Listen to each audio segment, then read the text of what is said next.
السلام عليكم ورحمة الله وبركاته. ازيكم عاملين ايه؟ يا رب تكونوا بخير. اهلا بيكم في مطبخ بوسي. لو اول مرة تشوفي قناتي اسعديني باشتراكك في القناة، ولو عجبك الفيديو لايك وشير كتير. زي ما انتم شايفين كده هعمل لكم يا جماعة خلطة. هتدعولي ان شاء الله عليها، بجد هتدعولي عليها. عايزة تعملي ستريبس، عايزة تعملي تشيكن، عايزة تعملي كنتاكي. هي خلطة كنتاكي هي اللي فتحت لي كل الخلطات اللي انا بعملها معاكم. عايزة تعملي شوية سمك كده مقرمشين وجمال، فاهمين قصدي؟ عايزة تعملي قرنبيطة، قرنبيطاية كده حلوة من غير زيت ومن غير تكاليف. في حاجات كتيرة قوي هتعمليها بيها. دي الخلطة السحرية بتاعتي. عارفين العجينة السحرية بتاعتنا؟ هي دي الخلطة السحرية بتاعتي. هجيب لكم مقدار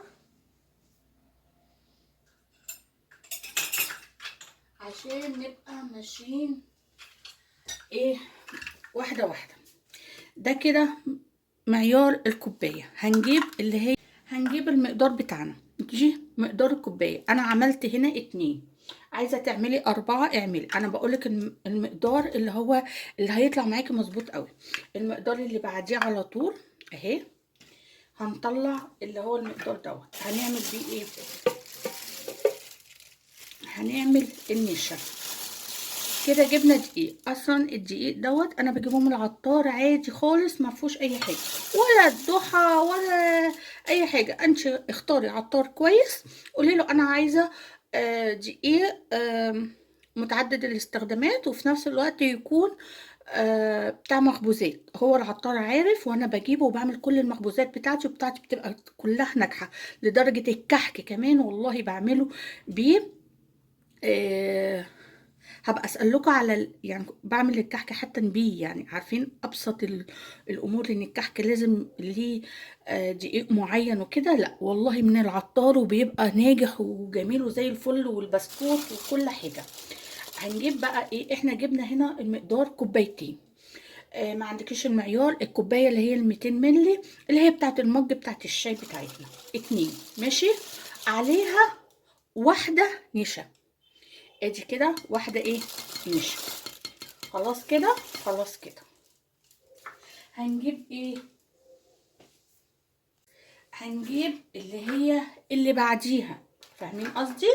اهو المقدار، وفي واحده اصغر منها اهو. كوبايتين دقيق، كوبايه نشا او معيار نشا، ومعيار بيكنج باودر. تعالوا بقى نحط البيكنج باودر. تملي كنت اقول لكم انا ما بجيبش الكياس، انا بجيبه عشان لو انت بتعملي لي وصفات كتير وكده لازم تبقى عندك الحاجة بكمية، عشان لو خلصت يبقى تبقى موجودة عندك باستمرار. يعني فاهمين قصدي؟ اهو كده عرفنا بقى. دي بقى التتبيلة الصح. انا على فكرة انا بعملها من غير معيار، انا بعملها كده بالعين المجردة. بس انا يعني بحاول اجيب لك الطريق، يعني المقادير المظبوطة، عشان لو عملتيها ما تفشلش منك. يبقى عندنا كوبايتين، كوباية نشا، النص بتاع النشا بيكنج باودر. خلاص كده، يعني كل مقدار النص بتاعه، كل مقدار النص بتاعه. طيب كده خلاص، كده خلاص. نمسح الدقيق اهو. معلش انا هسجل الفيديو كده على طول لايف. هنحط بقى كاري. دي معلقة الأكل، يعني معلقة الأكل. طبعا التوابل دي بقى يعني على حسب ما انت حابة. بتحبي التوابل في النكهات تبقى طالعة حلوة قوي، كتري. أنا بكتر، أنا عن نفسي بكتر وما بستخسرش. ادام الحاجة عايزاها تطلع حلوة بكتر ما بستخسرش. هنا بقى حطيت بابريكا، وهنا ده كاري وده كركم. حوالي برضو معلقه كركم. خلاص كده هنحط الملح بتاعنا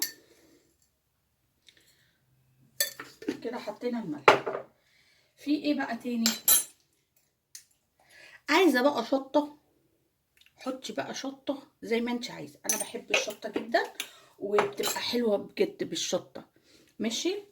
وهنحط بقى توم باودر وبصل باودر.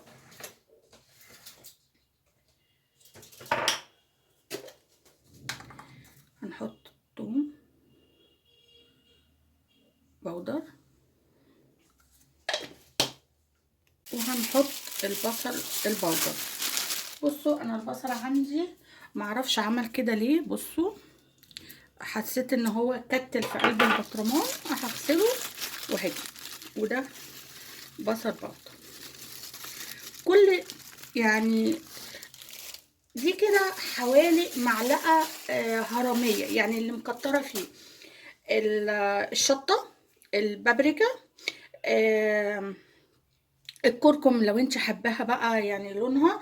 انا اللون ده بقى لما بقلبها بعرف هي عايزه كركم ولا لا. هو بيتحط بس كنكهه ولون، بس الاساسي معانا بابريكا، توم باودر، بصل باودر، كاري. ماشي. والشطه والملح بتاعنا. هنحط بس يعني بصوا المعلقه اللي هي الصغيره دي قوي فلفل، يعني نص معلقه فلفل، عشان احنا كده كده اي تتبيله احنا بنعملها بنبقى عاملينها بملح وفلفل، صح؟ زي ما انتوا شايفين كده اهي.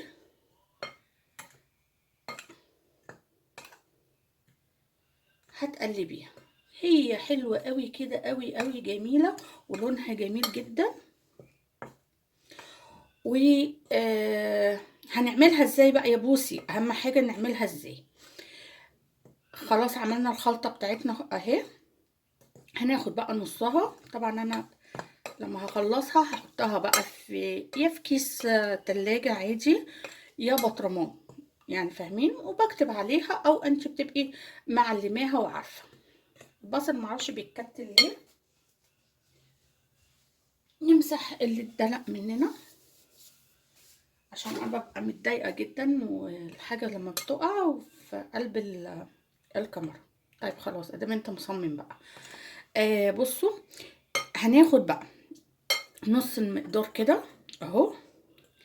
يعني انا بقول لك خلاص كده الخلطه بتاعتنا جاهزه لاي حاجه مقرمشه انت عايزه تعمليها.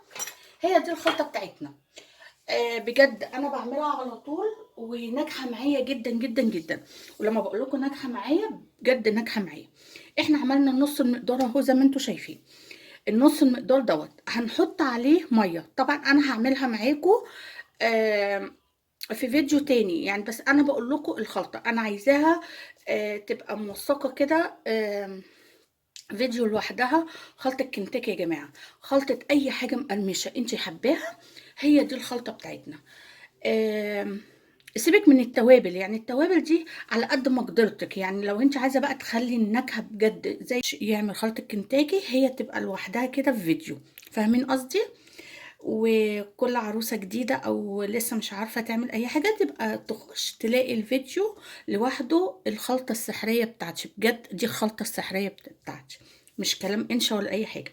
اول حاجة بقى احنا هناخد نص المقدار بتاعنا دوت، هنعمله هنحط شوية مية ولا لبن ولا بيض ولا اي حاجة، مية من الحنفية. نضربه كويس لغايه ما التقل بتاعنا، التقل اللي هو زي بتاع الكيكه بالظبط، يعني التقل بتاعنا زي بتاع الكيكه. هنحط شويه ميه شويه ميه حبه حبه لغايه ما يتقل معانا ويبقى خفه كده. ان شاء الله هعملها معاكم في فيديو، بس انا حبيت اعرفكم.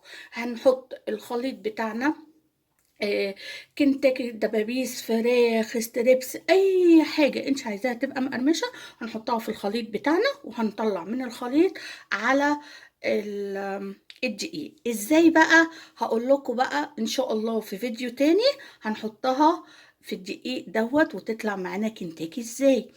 دوت كان وصفتنا النهارده، يا رب تكون عجبتكم. بجد خلطة سحرية، واتمنى ان انتوا تجربوها على حاجة بسيطة قوي، مش هتخسري حاجة لو جربتيها. و... وتقولي صاري حاجة لو انت جربتيها، جربيها بجد تحفة جدا ومش هتبطلي تعمليها. لو عندك ضيوف، لو عندك اي حد، لو انت مزنوقة ما عندكيش بيض، ما عندكيش لبن، ما عندكيش اي حاجة، شوية الدقيق وشوية النشا، ودول الثلاث حاجات اساسية معايا في المطبخ. ما يعني قبل ما يخلصوا لازم يكونوا عندي. في حاجات كده أساسية قبل ما تخلص لازم تكون عندي، يعني دي حاجة من ضمن الحاجات. وبفكركم وافكر نفسي بالحاجات اللي هي بتبقى أساسية، لأني فعلا ساعات احنا بنقف على حاجة بسيطة قوي ما بتكونش عندنا وعايزين نعمل الأكلة ومش عارفين نعملها. وده كانت وصفتي النهاردة، يا رب تكون عجبتكم، ووصفة من القلب للقلب إن شاء الله. السلام عليكم ورحمة الله وبركاته. دمتم لي سالمين.